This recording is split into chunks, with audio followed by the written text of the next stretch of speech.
ವಾಸ್ತು ಅಂತಂದರೆ ವಾಸಸ್ಥಳ, ಶಾಸ್ತ್ರ ಅಂತಂದರೆ ಅಧ್ಯಯನ. ವಾಸಸ್ಥಳದ ಬಗ್ಗೆ ಅಧ್ಯಯನ ಮಾಡುವಂತಹ ಒಂದು ಪ್ರಕ್ರಿಯೆ. ಯಾವುದೇ ಒಂದು ಬಿಲ್ಡಿಂಗ್ ಆಗಬಹುದು, ಕಮರ್ಷಿಯಲ್ ಪ್ಲೇಸ್ ಆಗ್ಬೋದು, ಯಾವುದೇ ಒಂದು ಪ್ಲೇಸನ್ನು ನೇಚರ್ ಜೊತೆಗೆ ಅಲೈನ್ ಮಾಡುವಂಥದ್ದು. ಇದರ ಜೊತೆಗೆ ನಿಮ್ಮ ಮನೆಯಲ್ಲಿರುವಂತಹ ವಾಸ್ತು ದೋಷವನ್ನು ಅಲ್ಲಿ ಯಾವುದೇ ರೀತಿ ಡೆಮಾಲಿಷನ್ ಆಗಲಿ, ಚೇಂಜಸ್ ಮಾಡದೇ ಆಗಲಿ, ಯಾವ ರೀತಿ ನೇಚರ್ ಜೊತೆಗೆ ಅಲೈನ್ ಮಾಡಬಹುದು ಮತ್ತು ಬೆಸ್ಟ್ ರಿಸಲ್ಟ್ಸ್ ತೊಗೋಬೋದು ಎಂಬ ವಿಷಯದ ಬಗ್ಗೆ ಇಂದಿನ ವಿಡಿಯೋದಲ್ಲಿ ಚರ್ಚೆ ಮಾಡ್ತಾ ಇದ್ದೀನಿ. ಎಲ್ರಿಗೂ ನಮಸ್ಕಾರ. ನಾನು ಆಚಾರ್ಯ ಸಚಿನ್ ಜೋಶಿ. ನಾನು ಇಂದು ನಮ್ಮ ಟೀಮಿಂದ ನಿಮ್ಮ ಮನೆಯನ್ನು ವಾಸ್ತು ವಿಸಿಟ್ ಮಾಡಿ ಅಲ್ಲಿ ಯಾವ ರೀತಿ ವಾಸ್ತುವನ್ನು ಪರೀಕ್ಷೆ ಮಾಡ್ಕೋಬೇಕು, ಯಾವ ರೀತಿ ಪರೀಕ್ಷೆನ ನಾವು ಮಾಡ್ತೀವಿ, ಪರೀಕ್ಷೆ ಮಾಡಿ ಅಲ್ಲಿ ಯಾವ ರೀತಿಯ ಡೆವಲಪ್ಮೆಂಟ್ಸನ್ನು ಆ ಸ್ಪೇಸಲ್ಲಿ ಮಾಡ್ತೀವಿ ಎಂಬ ವಿಷಯದ ಬಗ್ಗೆ ಚರ್ಚೆ ಮಾಡ್ತಾ ಇದ್ದೀನಿ. ಫಸ್ಟ್ ಆಫ್ ಆಲ್, ನಾವು ಯಾವುದೇ ಒಂದು ಪ್ಲೇಸ್ಗೆ ವಿಸಿಟ್ ಮಾಡಿದ ಮೇಲೆ ಎಲ್ಲಕ್ಕಿಂತ ಫಸ್ಟ್ ಮಾಡುವಂಥ ಒಂದು ಪಾಯಿಂಟ್ ಅಂತಂದರೆ ಸ್ವರ ಮತ್ತು ನಾಡಿ ಚೆಕ್ ಅಂತ ಮಾಡ್ತೀವಿ. ಸ್ವರ ಮತ್ತು ನಾಡಿ ಚೆಕ್ ಅಂತಂದರೆ ನಮ್ಮ ಬ್ರೀದಿಂಗ್ ಪ್ಯಾಟರ್ನ್ಸ್ ಹೇಗಿರುತ್ತೆ ಅಂದರೆ, ಯಾವುದೇ ಒಂದು ಪ್ಲೇಸಿಗೆ ಹೋದ್ಮೇಲೆ ನಮ್ಮ ಬ್ರೀದಿಂಗ್ ಪ್ಯಾಟರ್ನ್ಸ್ ಚೇಂಜ್ ಆಗ್ತಾ ಇರುತ್ತೆ, ನಮ್ಮ ಫೀಲಿಂಗ್ಸ್ ಚೇಂಜ್ ಆಗ್ತಾ ಇರುತ್ತೆ, ನಮ್ಮ ಇಮೋಷನ್ಸ್ ಚೇಂಜ್ ಆಗ್ತಾ ಇರುತ್ತೆ. ನಮ್ಮ ಬಾಡಿನೇ ಎಲ್ಲಕ್ಕಿಂತ ಒಂದು ಬೆಸ್ಟ್ ಟೂಲ್ ಅಂತ ಕರಿತೀವಿ. ಈ ಬೆಸ್ಟ್ ಟೂಲನ್ನು ಯೂಸ್ ಮಾಡಿಕೊಂಡು ಸ್ವರ ವಿಜ್ಞಾನದ ಆಧಾರದಿಂದ ಆ ರೆಸಿಡೆನ್ಷಿಯಲ್ ಪ್ಲೇಸ್ ಇರೋಕ್ಕೆ ಅಥವಾ ಯೂಸ್ ಮಾಡೋಕ್ಕೆ ಹೇಗಿದೆ ಅಂಥೇಳಿ ನಾವು ಫೈಂಡ್ ಔಟ್ ಮಾಡ್ತೀವಿ. ಸೆಕೆಂಡ್ ಮಾಡುವಂಥದ್ದು ಒಂದು ನಾಡಿ ಚೆಕ್ ಅಂತ ಮಾಡ್ತೀವಿ. ಅಂತಂದರೆ ನಮ್ಮ ಶರೀರವು ಎಲ್ಲಕ್ಕಿಂತ ಒಂದು ಬೆಸ್ಟ್ ರಿಸಲ್ಟ್ಸ್ ಕೊಡುವಂಥ ಒಂದು ಟೂಲ್ ಆಗಿದ್ದು, ನಾಡಿ ಶಾಸ್ತ್ರದ ಆಧಾರದಿಂದ ಆ ಪ್ಲೇಸಲ್ಲಿ ಎನರ್ಜಿ ಲೆವೆಲ್ಸ್ ಹೇಗಿದೆ ಅಂತಂದರೆ, ಅದು ಅಗ್ರೆಷನ್ ಕೊಡ್ತಾ ಇದೆಯಾ ಅಥವಾ ಕಾಮ್ನೆಸ್ ಕೊಡ್ತಾ ಇದೆಯಾ ಅಥವಾ ಯಾವುದೇ ರೀತಿಯ ಇಮೋಷನ್ಸ್ ಕೊಡ್ತಾ ಇದೆಯಾ ಇಲ್ಲ ಎಂಬ ವಿಷಯದ ಬಗ್ಗೆ ನಾವು ಅಲ್ಲಿ ಪರೀಕ್ಷೆನ ಮಾಡ್ತೀವಿ. ಇದು ಆದಮೇಲೆ ಎಲ್ಲಕ್ಕಿಂತ ಫಸ್ಟ್ ಚೆಕ್ ಮಾಡೋದು ಅಂತಂತಂದರೆ ಆ ಮನೆಯ ಡೈರೆಕ್ಷನ್. ಅಂತಂದರೆ ಡೈರೆಕ್ಷನಲ್ಲೂ ಬಹಳಷ್ಟು ಕನ್ಫ್ಯೂಷನ್ಸ್ಗಳನ್ನ ನಾವು ನೋಡ್ತಾ ಇದ್ದೀವಿ. ಕನ್ಫ್ಯೂಷನ್ಸ್ ಅಂತಂದರೆ, ಎಲ್ಲ ಆರ್ಕಿಟೆಕ್ಟ್ಗಳು ಕನ್ಸ್ಟ್ರಕ್ಷನ್ ಡಿಸೈನ್ ಮಾಡ್ತಾರೆ, ಆದರೆ ಡಿಸೈನ್ ಮಾಡುವಾಗ ಏನು ಮಾಡ್ತಿದ್ದಾರೆ ಅಂತಂದರೆ ಮ್ಯಾಗ್ನೆಟಿಕ್ ನಾರ್ತನ್ನು ಕನ್ಸಿಡರ್ ಮಾಡ್ತಿದ್ದಾರೆ. ಇದೇನು ಮ್ಯಾಗ್ನೆಟಿಕ್ ನಾರ್ತ್ ಅಂತಂದರೆ ಏನು? ಮ್ಯಾಗ್ನೆಟಿಕ್ ನಾರ್ತ್ ಅಂದರೆ, ನಾವು ಯಾವಾಗ ಒಂದು ಕಂಪಾಸನ್ನು ಕೈಯಲ್ಲಿ ತೊಗೋತೀವಿ, ನಾರ್ತು 5-10 ಅಥವಾ ಅಪ್ ಟು 45 ಡಿಗ್ರಿವರೆಗೂ ಸ್ವಲ್ಪ ಡಿವಿಯೇಷನ್ ಇರುತ್ತೆ ಅಥವಾ ಟಿಲ್ಟ್ ಆಗಿರುತ್ತೆ. ಇದನ್ನು ನಾವು ಟ್ರೂ ನಾರ್ತ್ ಅಂತ ಕರಿತೀವಿ. ಟ್ರೂ ನಾರ್ತ್ ಕಾನ್ಸೆಪ್ಟ್ ಆಧಾರದಿಂದ ನಿಮ್ಮ ಮನೆಯ ಎಕ್ಸಾಕ್ಟ್ ನಾರ್ತನ್ನು ಫಸ್ಟ್ ಫೈಂಡ್ ಔಟ್ ಮಾಡ್ಕೋತೀವಿ. ಫೈಂಡ್ ಔಟ್ ಮಾಡಿ ನಿಮ್ಮ ಮನೆಯಲ್ಲಿ ಯಾವ್ಯಾವ ಡೈರೆಕ್ಷನ್ಗಳು ಯಾವ ಪ್ಲೇಸ್ಮೆಂಟಲ್ಲಿ ಬರ್ತಾ ಇದೆ ಅಂತಂದರೆ, ಕೆಲವೊಂದು ಏರಿಯಾಸಲ್ಲಿ ನಾವು ನೋಡ್ತಾ ಇದ್ದೀವಿ ಆಲ್ಮೋಸ್ಟ್ ನಾರ್ತ್ ಬಂದು ಡೈಗನಲ್ ಡೈರೆಕ್ಷನಲ್ಲಿ ಬರ್ತಾ ಇರುತ್ತೆ.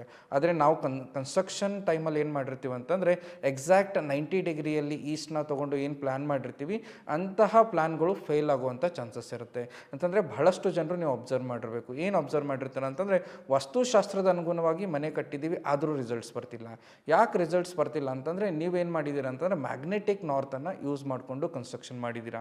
ಆದರೆ ನಿಮ್ಮ ಮನೆಯ ಎಕ್ಸಾಕ್ಟ್ ಟ್ರೂ ನಾರ್ತನ್ನು ಫೈಂಡ್ ಔಟ್ ಮಾಡೋದ್ರಿಂದ ಅಲ್ಲಿ ಬೆಸ್ಟ್ ರಿಸಲ್ಟ್ಸನ್ನು ನೀವು ನೋಡ್ಬೋದು. ನಮ್ಮ ಟೀಮಿಂದ ಯಾರು ಬಂದಿರ್ತಾರೆ ಅವರು ಎಕ್ಸಾಕ್ಟ್ ಟ್ರೂ ನಾರ್ತನ್ನು ಫೈಂಡ್ ಮಾಡಿಕೊಂಡು ಅಲ್ಲಿ ನಿಮ್ಮ ಟೋಟಲ್ ಮನೆಯನ್ನು ಅನಾಲಿಸಿಸ್ ಮಾಡ್ತಾರೆ. ಎಲ್ಲಕ್ಕಿಂತ ಬಿಫೋರ್ ಅನಾಲಿಸಿಸ್ ಮಾಡುವಂಥ ಪಾಯಿಂಟ್ಸ್ ಅಂತಂದರೆ, ಯಾವುದೇ ಒಂದು ಸ್ಟ್ರಕ್ಚರ್ ಅಥವಾ ಬಿಲ್ಡಿಂಗನ್ನು ಎಂಟರ್ ಮಾಡಿದ ಮೇಲೆ ಅದರ ಗೇಟ್ ಪ್ಲೇಸ್ಮೆಂಟ್ ಹೇಗಿದೆ, ಅದಕ್ಕೆ ರೋಡ್ ಹಿಟ್ಸ್ ಏನಾದರೂ ಬರ್ತಿದೆಯಾ ಅಥವಾ ಸರೌಂಡಿಂಗ್ ಇಂಪ್ಯಾಕ್ಟ್ಸ್ ಏನಿದೆ, ಇದನ್ನ ಚೆಕ್ ಮಾಡ್ತೀವಿ. ನೆಕ್ಸ್ಟ್ ಆ ಮನೆಯನ್ನು ಎಂಟರ್ ಆದಮೇಲೆ ಎಲ್ಲಕ್ಕಿಂತ ಇಂಪಾರ್ಟೆಂಟ್ ಅಂದರೆ, ಅಲ್ಲಿರುವಂತಹ ಅಂಡರ್ಗ್ರೌಂಡ್ ಟ್ಯಾಂಕ್ ಆಗ್ಬೋದು, ಸೆಫ್ಟಿಕ್ ಟ್ಯಾಂಕ್ ಆಗ್ಬೋದು, ಆ್ಯಸ್ ಪರ್ ವಾಸ್ತು ಅಥವಾ ಎಲಿಮೆಂಟಲ್ ಥೆರಪಿ ಅಕಾರ್ಡಿಂಗ್ ಇದೆಯಾ ಇಲ್ಲ ಅಂಥೇಳಿ ಚೆಕ್ ಮಾಡ್ತೀವಿ. ನೆಕ್ಸ್ಟ್ ಏನು ಮಾಡ್ತೀವಿ ಅಂತಂದರೆ, ಅಲ್ಲಿರುವಂತಹ ಪಾರ್ಕಿಂಗ್ ಆಗಬಹುದು, ಲಿಫ್ಟ್ ಪ್ಲೇಸ್ಮೆಂಟ್ ಆಗ್ಬೋದು ಅಥವಾ ಗಾರ್ಡನ್ ಪ್ಲೇಸ್ಮೆಂಟ್ ಆಗ್ಬೋದು, ಇವೆಲ್ಲವೂ ಸಹಿತ ಆ್ಯಸ್ ಪರ್ ವಾಸ್ತು ಇದೆಯೋ ಇಲ್ಲೋ ಅಂತಹ ಚೆಕ್ ಮಾಡಿಕೊಂಡು ಇವೆಲ್ಲ ಪಾಯಿಂಟ್ಸನ್ನು ನಾವು ನಮ್ಮ ಒಂದು ಟೋಟಲ್ ಡಿಸ್ಕ್ರಿಪ್ಷನ್ ಶೀಟಲ್ಲಿ ನೋಟ್ ಡೌನ್ ಮಾಡ್ಕೋತೀವಿ. ಅದಾದಮೇಲೆ ಫಸ್ಟ್ ಆಫ್ ಆಲ್ ನಾವು ಮನೆಗೆ ಎಂಟ್ರಿ ಮಾಡ್ತಿರ್ತೀವಿ. ಮನೆಗೆ ಎಂಟ್ರಿ ಮಾಡೋಕ್ಕಿಂತ ಬಿಫೋರ್ ಆ ಡೋರ್ ಆಚೆಗೆ ನಿಂತ್ಕೊಂಡು ಒಂದು ಟಿಲ್ಟ್ ಅಂತ ತೊಗೋತೀವಿ. ಅಂತಂದರೆ ಆ ಬಿಲ್ಡಿಂಗ್ ಎಕ್ಸಾಕ್ಟ್ಲಿ ಎಷ್ಟು ಡಿಗ್ರಿ ಟಿಲ್ಟ್ ಆಗಿದೆ ಅಂಥೇಳಿ ನಾವು ಫೈಂಡ್ ಔಟ್ ಮಾಡಿಕೊಂಡು ಆ ಮನೆಯನ್ನು ಎಂಟರ್ ಮಾಡ್ತೀವಿ. ಮನೆ ಎಂಟರ್ ಮಾಡಿದ ತಕ್ಷಣ ಆ ಮನೆಯ ಲಿವಿಂಗ್ ಹಾಲ್ನ ಚೆಕ್ ಮಾಡ್ಕೋತೀವಿ. ಆ ಲಿವಿಂಗ್ ಹಾಲಲ್ಲಿ ಯಾವ ರೀತಿಯ ಕರ್ಟನ್ಸ್ ಇದ್ದಾವೆ, ಯಾವ ರೀತಿ ಸೋಫಾ ಪ್ಲೇಸ್ಮೆಂಟ್ ಇದೆ, ಟಿವಿ ಯೂನಿಟ್ ಪ್ಲೇಸ್ಮೆಂಟ್ ಹೇಗಿದೆ, ಇವೆಲ್ಲ ಥಿಂಗ್ಸನ್ನು ಅಬ್ಸರ್ವ್ ಮಾಡಿಕೊಂಡು ಇವೆಲ್ಲ ಥಿಂಗ್ಸನ್ನು ನೋಟ್ ಡೌನ್ ಮಾಡ್ಕೋತೀವಿ. ನೆಕ್ಸ್ಟ್ ಏನು ಮಾಡ್ತೀವಿ ಅಂತಂದರೆ, ಆ ಮನೆಯಲ್ಲಿರುವಂತಹ ಪೂಜಾ ರೂಮನ್ನು ನೋಡ್ತೀವಿ. ನಿಮ್ಮ ಮನೆಯಲ್ಲಿ ಯಾವ ರೀತಿಯ ಮೂರ್ತಿಗಳನ್ನ ನೀವು ಇರಿಸಿದ್ದೀರಾ, ಈ ಮೂರ್ತಿಗಳ ಇಂಪಾರ್ಟೆನ್ಸ್ ಏನಿದೆ, ಇದರ ಜೊತೆಗೆ ಯಾವ ಮೂರ್ತಿಗಳನ್ನ ಇಡಬೇಕು ಇಡಬಾರ್ದು ಎಂಬ ವಿಷಯದ ಬಗ್ಗೆ ಕುಲಂಕುಷವಾಗಿ ಅವೆಲ್ಲ ಥಿಂಗ್ಸನ್ನು ನಾವು ಅಬ್ಸರ್ವ್ ಮಾಡ್ಕೋತೀವಿ. ಇದರ ಜೊತೆಗೆ ಮನೆಯನ್ನು ಎಂಟರ್ ಆಗುವಾಗ ಇನ್ನೊಂದು ಪಾಯಿಂಟನ್ನು ಅಬ್ಸರ್ವ್ ಮಾಡ್ತೀವಿ. ಅಂದರೆ ನಿಮ್ಮ ಮನೆಯ ಪ್ರವೇಶ ದ್ವಾರದ ಮೇಲೆ ಯಾವುದಾದ್ರೂ ನೀವು ಹೋಲಿಸ್ಟಿಕ್ ಸಿಂಬಲ್ಸ್ ಅಂತಂದರೆ ಗಣೇಶನ ಮೂರ್ತಿ ಆಗ್ಬೋದು ಅಥವಾ ಯಾವುದಾದ್ರೂ ಇವಾಗ ಕೆಲವೊಬ್ಬರು ಪಂಚಮುಖಿ ಆಂಜನೇಯನ ಮೂರ್ತಿಯನ್ನು ಯೂಸ್ ಮಾಡಿರ್ತಾರೆ. ಈ ರೀತಿ ಯಾವುದಾದ್ರೂ ದೇವತಾ ಸ್ವರೂಪದ ಮೂರ್ತಿಗಳನ್ನ ಪ್ರವೇಶ ದ್ವಾರದ ಮೇಲೆ ಏನಾದರೂ ಯೂಸ್ ಮಾಡಿದರೆ ಅವೆಲ್ಲ ಥಿಂಗ್ಸನ್ನು ನಾವು ಒಬ್ಸರ್ವ್ ಮಾಡಿ ಅದರ ಮೇಲೆ ಏನು ಮಾಡಬೇಕು ಅಥವಾ ಅದು ಇರಬೇಕು ಇರಬಾರ್ದು ಎಂಬ ವಿಷಯದ ಬಗ್ಗೆ ನಾವು ಡಿಟೇಲ್ ಆಗಿ ಚರ್ಚೆ ಮಾಡ್ತೀವಿ. ನೆಕ್ಸ್ಟ್ ಪೂಜಾ ರೂಮ್ ನಂತರ ಬರುವಂತಹ ಒಂದು ಕಾನ್ಸೆಪ್ಟ್ ಅಂತಂದರೆ ನಿಮ್ಮ ಮನೆಯಲ್ಲಿರುವಂತಹ ಕಿಚನ್ ಪ್ಲಾಟ್ಫಾರ್ಮ್ ಯಾವ ಥರ ಯೂಸ್ ಮಾಡಿದ್ದೀರಾ, ಕಿಚನ್ನಲ್ಲಿರುವಂಥ ಇಂಟೀರಿಯರ್ಸ್ ಏನಿದೆ, ಅಲ್ಲಿರುವಂತಹ ಕಲರ್ಸ್ ಪೇಂಟಿಂಗ್ಸ್ ಯಾವ ಥರ ಇದೆ, ಇವೆಲ್ಲ ವಿಷಯವನ್ನು ಡಿಟೇಲ್ ಆಗಿ ಚೆಕ್ ಮಾಡ್ತೀವಿ. ಇದರ ಜೊತೆಗೆ ನೆಕ್ಸ್ಟ್ ನಿಮ್ಮ ಮನೆಯಲ್ಲಿರುವಂತಹ ಬೆಡ್ರೂಮ್ಸ್ ಆಗ್ಬೋದು, ಬೆಡ್ ಪ್ಲೇಸ್ಮೆಂಟ್ ಆಗ್ಬೋದು, ನೀವು ಮಲಗುವಾಗ ನಿಮ್ಮ ತಲೆ ಯಾವ ಡೈರೆಕ್ಷನ್ಗೆ ಆಗ್ತಾ ಇದೆ, ಇವೆಲ್ಲ ಥಿಂಗ್ಸನ್ನು ಡಿಟೇಲ್ ಆಗಿ ನಾವು ಅನಾಲಿಸಿಸ್ ಮಾಡ್ತೀವಿ. ಇದರ ಜೊತೆಗೆ ಇವೆಲ್ಲ ಥಿಂಗ್ಸನ್ನು ನೋಟ್ ಡೌನ್ ಮಾಡ್ಕೋತೀವಿ. ಇವೆಲ್ಲ ನೋಡಿಕೊಂಡು ಒಂದು ವರ್ಚುವಲ್ ಅನಾಲಿಸಿಸ್ ಅಂತ ಕೊಡ್ತೀವಿ. ಅಂತಂದರೆ ವಿಸಿಟ್ ಮಾಡಿರುವಂಥ ಟೈಮಲ್ಲೇ ಒಂದು ಡಿಟೇಲ್ ಡಿಸ್ಕ್ರಿಪ್ಷನನ್ನು ಕೊಡ್ತೀವಿ. ಅಂತಂದರೆ ಯಾವ್ಯಾವ ಥಿಂಗ್ಸ್ ಯಾವ್ಯಾವ ಪ್ಲೇಸ್ಮೆಂಟ್ಸಲ್ಲಿದೆ, ಇದರದ್ದು ಏನು ರಿಸಲ್ಟ್ಸ್ ಆಗ್ತಾ ಇದೆ ಅಂಥೇಳಿ ನಾವು ಇದನ್ನೆಲ್ಲ ಹೇಳ್ಕೊಡ್ತೀವಿ. ಇದರ ಜೊತೆಗೆ ಇನ್ನೂ ಕೆಲವೊಂದು ಪಾಯಿಂಟ್ಸ್ ಅಂತಂದರೆ ನಿಮ್ಮ ಮನೆಯಲ್ಲಿ ಮಕ್ಕಳು ಎಲ್ಲಿ ಓದ್ಕೊಳ್ಳೋಕೆ ಕೂತ್ಕೋಬೇಕು, ಇದರ ಜೊತೆಗೆ ನಿಮ್ಮ ಮನೆಯಲ್ಲಿ ಏನಾದ್ರು ತಿರ್ಕೊಂಡವ್ರ ಫೋಟೋಸ್ ಅದು ಇದ್ದರೆ ಅದನ್ನೆಲ್ಲ ಯೂಸ್ ಮಾಡಬೇಕು, ಅದು ಎಲ್ಲಿ ಯೂಸ್ ಮಾಡ್ಕೋಬೇಕು, ಇದರ ಜೊತೆಗೆ ನಿಮ್ಮ ಮನೆಯಲ್ಲಿ ಫ್ಯಾಮಿಲಿ ಫೋಟೋಸನ್ನು ಎಲ್ಲಿ ಯೂಸ್ ಮಾಡ್ಕೋಬೇಕು, ಸ್ಟಡಿ ಟೇಬಲ್ನ ಎಲ್ಲಿ ಮಾಡ್ಕೋಬೇಕು, ವಾಚ್ ಕ್ಯಾಲೆಂಡರ್ಸನ್ನು ಹೇಗೆ ಯೂಸ್ ಮಾಡ್ಕೋಬೇಕು, ಅಥವಾ ಏನಾದರೂ ಆರ್ಟಿಫ್ಯಾಕ್ಟ್ಸ್ ಇದ್ದಾವೆ, ಇಂಟೀರಿಯರ್ಸ್ ಇದ್ದಾವೆ, ಅವನ್ನೆಲ್ಲನೂ ಯಾವ ರೀತಿ ಯೂಸ್ ಮಾಡ್ಕೋಬೇಕು ಅಂಥೇಳಿ ನಾವು ಕಂಪ್ಲೀಟಾಗಿ ಡಿಸ್ಕಸ್ ಮಾಡ್ತೀವಿ. ಇದು ಫಸ್ಟ್ ಸ್ಟೆಪ್ ಆಫ್ ಪ್ರೊಸೀಜರ್ ಅಂತ ಹೇಳಿ ಕರಿತೀವಿ. ಇನ್ನು ನೆಕ್ಸ್ಟ್ ಬರುವಂಥದ್ದು ಸೆಕೆಂಡ್ ಸ್ಟೆಪ್ ಆಫ್ ಪ್ರೊಸೀಜರ್. ಅಂದರೆ ವರ್ಚುವಲ್ ಪ್ರೊಸೀಜರ್ ಆದಮೇಲೆ ನಾವೇನು ಮಾಡ್ತೀವಿ ಅಂತಂದರೆ ಪ್ರಾಕ್ಟಿಕಲ್ ಆಗಿ ಆ ಮನೆಯ ಒಂದು ಪ್ಲ್ಯಾನನ್ನು ತೊಗೋತೀವಿ. ಅಥವಾ ನಿಮ್ಮ ಹತ್ರ ಪ್ಲ್ಯಾನ್ ಅವೈಲೇಬಲ್ ಇರಲಿಲ್ಲ ಅಂದರೆ ನಮ್ಮ ಡ್ರಾಫ್ಟ್ಸ್ಮ್ಯಾನ್ ನಿಮ್ಮ ಮನೆಯನ್ನು ವಿಸಿಟ್ ಮಾಡಿಕೊಂಡು ಟೋಟಲ್ ಮೆಜರ್ಮೆಂಟ್ಸನ್ನು ತೊಗೋತೀವಿ.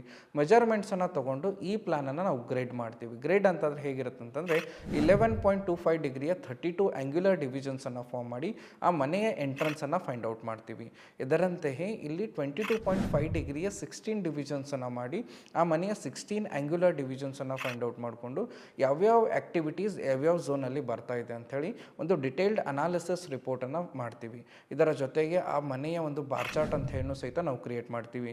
ಇವೆಲ್ಲ ಥಿಂಗ್ಸ್ ಕ್ರಿಯೇಟ್ ಆದಮೇಲೆ ಆ ಮನೆಯ ಏನು ಪ್ರಾಬ್ಲಮ್ಸ್ ಇದೆ ಅಂತಂದರೆ ನಿಮ್ದು ಏನು ಪ್ರಾಬ್ಲಮ್ಸ್ ಇದೆ ಮತ್ತು ನಮ್ಮ ಅನಾಲಿಸಿಸ್ ರಿಪೋರ್ಟ್ ಏನಿದೆ, ಅಂದರೆ ನಿಮ್ಮ ಪ್ರಾಬ್ಲಮ್ ಸಿಂಪ್ಟಮ್ಸನ್ನು ನಮ್ಮ ಅನಾಲಿಸಿಸ್ ರಿಪೋರ್ಟ್ ಜೊತೆಗೆ ಮ್ಯಾಚ್ ಮಾಡಿಕೊಂಡು ಒಂದು ರಿಪೋರ್ಟನ್ನು ಫೈಂಡ್ ಔಟ್ ಮಾಡ್ತೀವಿ. ಅಂದರೆ ಒಂದು ರಿಪೋರ್ಟನ್ನು ಕ್ರಿಯೇಟ್ ಮಾಡ್ಕೋತೀವಿ. ಆ ರಿಪೋರ್ಟ್ ಏನು ಮಾಡುತ್ತಂತಂದರೆ ಆ ರಿಪೋರ್ಟ್ ಆಧಾರದಿಂದ ಆ ಮನೆಯಲ್ಲಿ ಯಾವ ರೀತಿಯ ಸಮಸ್ಯೆಗಳಿದ್ದಾವೆ, ಅದಕ್ಕೆ ಯಾವ ರೀತಿಯ ಸೊಲ್ಯೂಷನ್ಸನ್ನು ಮಾಡಬೇಕು ಅಂಥೇಳಿ ಒಂದು ಡಿಟೇಲ್ಡ್ ಅನಾಲಿಸಿಸನ್ನು ಕ್ರಿಯೇಟ್ ಮಾಡ್ಕೋತೀವಿ. ಇದನ್ನು ಯಾವ ಆಧಾರದ ಮೇಲೆ ಮಾಡ್ತೀವಿ ಅಂತಂದರೆ ಪಂಚತತ್ವಗಳ ಆಧಾರದಿಂದ ಒಂದು ರಿಪೋರ್ಟನ್ನು ಕ್ರಿಯೇಟ್ ಮಾಡ್ತೀವಿ. ಸೆಕೆಂಡ್ ಇಲ್ಲಿ ಏನು ಮಾಡ್ತೀವಿ ಅಂತಂದರೆ ಪಂಚತತ್ವಗಳ ಆಧಾರದಿಂದ ಮೆಟಲ್ ಥೆರಪಿ ಅನ್ಬೋದು, ಕಲರ್ ಥೆರಪಿ ಅನ್ಬೋದು, 3D ರೆಮಿಡೀಸ್ ಟೆಕ್ನಿಕ್ ಅನ್ಬೋದು, ಸ್ಪೇಸ್ ಸರ್ಜರಿ ಟೆಕ್ನಿಕ್ ಅನ್ಬೋದು, ಈ ರೀತಿಯ ವಾಸ್ತುಶಾಸ್ತ್ರದ ಅಡ್ವಾನ್ಸ್ ಟೆಕ್ನಿಕನ್ನು ಯೂಸ್ ಮಾಡಿಕೊಂಡು ಆ ಸ್ಪೇಸನ್ನು ಟ್ರೀಟ್ ಮಾಡುವಂತಹ ಬಹಳಷ್ಟು ಪ್ರೊಸೀಜರ್ಸನ್ನು ಆ ಪ್ಲೇಸಲ್ಲಿ ಮಾಡಿ ಆ ಪ್ಲೇಸನ್ನು ನೇಚರ್ ಜೊತೆಗೆ ಅಲೈನ್ ಮಾಡ್ತೀವಿ. ಅಥವಾ ಆ ಪ್ಲೇಸನ್ನು ಡಿವೈನ್ ಸ್ಟ್ರಕ್ಚರ್ ಆಗಿ ಕನ್ವರ್ಟ್ ಮಾಡ್ತೀವಿ. ಆ ಪ್ಲೇಸಲ್ಲಿರುವಂಥ ಹೆಲ್ತ್ ಇಶ್ಯೂಸ್ ಆಗ್ಬೋದು, ಫಿನಾನ್ಷಿಯಲ್ ಇಶ್ಯೂಸ್ ಆಗ್ಬೋದು, ಎಜುಕೇಷನ್ ರಿಲೇಟೆಡ್ ಇಶ್ಯೂಸ್ ಆಗ್ಬೋದು, ಮ್ಯಾರಿಡ್ ಲೈಫ್ ರಿಲೇಟೆಡ್ ಇಶ್ಯೂಸ್ ಆಗ್ಬೋದು, ಅಥವಾ ರಿಲೇಷನ್ಶಿಪ್ ರಿಲೇಟೆಡ್ ಇಶ್ಯೂಸ್ ಆಗ್ಬೋದು, ಎಲ್ಲ ರೀತಿಯ ಪ್ರಾಬ್ಲಮ್ಸ್ಗಳನ್ನು ಓವರ್ಕಮ್ ಮಾಡೋದಕ್ಕೋಸ್ಕರ ವಾಸ್ತುಶಾಸ್ತ್ರದ ಅಡ್ವಾನ್ಸ್ ಟೆಕ್ನಿಕ್ಸನ್ನು ನಿಮ್ಮ ಪ್ಲೇಸಲ್ಲಿ ನಾವು ಯೂಸ್ ಮಾಡ್ಕೊತೀವಿ. ಬಹಳಷ್ಟು ಜನರು ಫಿನಾನ್ಷಿಯಲ್ ಪ್ರಾಬ್ಲಮ್ಸು, ಫಿನಾನ್ಷಿಯಲ್ ಬ್ಲಾಕೇಜು ಅಥವಾ ಮೇನ್ ಬಂದು ಫೈನಾನ್ಷಿಯಲ್ ಬ್ಯಾಂಕಿಂಗ್ ಲೋನ್ಸ್ ರಿಲೇಟೆಡ್ ಪ್ರಾಬ್ಲಮ್ಸನ್ನು ಏನು ಫೇಸ್ ಮಾಡ್ತಿದ್ದೀರೋ ಇದನ್ನೆಲ್ಲ ಹೇಗೆ ಓವರ್ಕಮ್ ಮಾಡಬಹುದು ಎಂಬ ವಿಷಯದ ಬಗ್ಗೆ ಡಿಟೇಲ್ ಆಗಿ ಅಲ್ಲಿ ಯಾವುದೇ ರೀತಿ ಸ್ಟ್ರಕ್ಚರಲ್ ಚೇಂಜಸ್ ಮಾಡದೆ ಆ ಸ್ಪೇಸನ್ನು ಹೇಗೆ ನಾವು ಬ್ಯಾಲೆನ್ಸ್ ಮಾಡಬೇಕು ಅಂಥೇಳಿ ನಿಮಗೆಲ್ಲವನ್ನು ತಿಳಿಸ್ಕೊಡ್ತೀವಿ. ಈ ಟೈಪ್ ನಿಮ್ಮ ಮನೆ ಏನಾದರೂ ನೀವು ಕರೆಕ್ಷನ್ ಮಾಡ್ಕೊಳ್ಳೋದಿದ್ದರೆ ಕೆಳಗೆ ಕೊಟ್ಟಿರುವಂತಹ ನಂಬರ್ಗೆ ಕಾಂಟ್ಯಾಕ್ಟ್ ಮಾಡಿ. ಎಲ್ರಿಗೂ ನಮಸ್ಕಾರ.